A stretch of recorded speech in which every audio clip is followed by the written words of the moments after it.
మొన్న దసరా పండుగకు మూడొద్దులనే 278 కోట్ల ఆమ్దాన్ వచ్చిందట ఆప్కారోళ్లకు.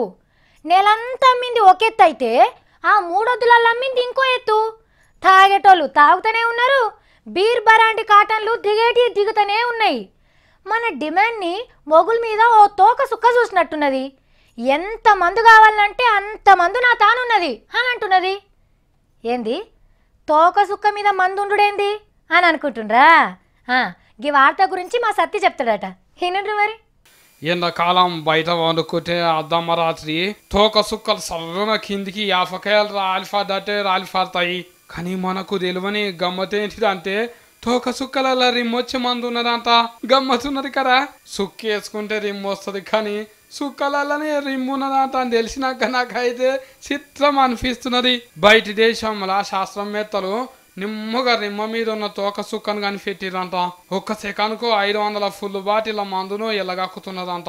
అలిగెళ్ళిన ఆగు వంగినట్టే మందును జిమ్ముతున్నదంట. అర్రె కొడుకోకుండా లేని నాయనో, గిసోంటి ఒక 100-150 రాళ్ళు పడితే నా సామిరంగా కరెంటు లేకుండానే కంపెనీ పెట్టి సర్కార్కు ఆమ్దాన్ చూపిస్తుంటిని. అవును గాని నిన్న మొన్న కల్తీ కళ్ళు కల్తీ బిర్యానీ తాగి ఎంతమంది ఆగమైనరు. గత ఒక సుక్క నాకు దొరికితే మస్తుండు కదా అన్న మనసులు ఏమో లేకపోయి రాకెట్ వేసుకొని మొగుల మీదకు పోయొద్దును. కానీ నా తాన గన్ని పైసలు ఎక్కడివి? 5 రూపాయలు అయితేనే ఎక్కువైపోయి. మొగుల మీదకి వెళ్ళి మన భూమి మీద పడితే పెద్ద పెద్ద బకెట్లు పెట్టి కూసుందును.